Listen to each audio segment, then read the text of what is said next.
Guess what just arrived in the post? About 13 years since I first started committing some thoughts down on paper about behaviour.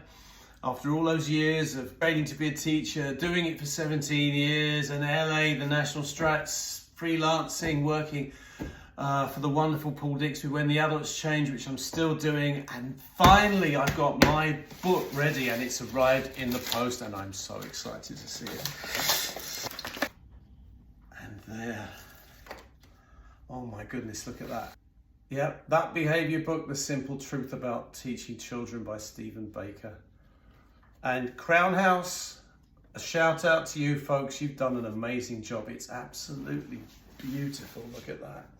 I had lovely reviews from Dave, from Paul, from another Paul Tinsley, Dave Whittaker, Paul Dix. And there you go. There's the book. The foreword by Mark Ayres. And the acknowledgements I've written. Yeah, so many people to thank. You don't get a job like this done on your own. It's a lot of people go into this. But here we have, there's the contents.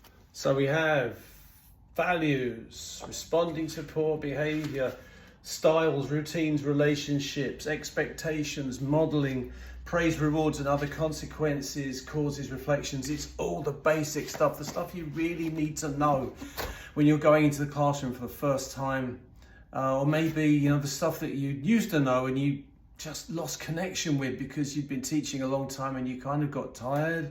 I hope this book is going to equip people that need it with the basics that are going to help them start out on a career with young people, but I also hope it's going to connect some people with the idealism that got them there in the first place. And look at this back page. Got this fabulous quote from Paul. Chris Dyson, an exceptional read. Goodness me, that's amazing. I just hope it finds an audience because, after a very long career in education, I've probably got a few years left. This is really, this is everything about me. And I'm so thrilled to have put it down in print. So go out and buy one. Thanks very much. Bye.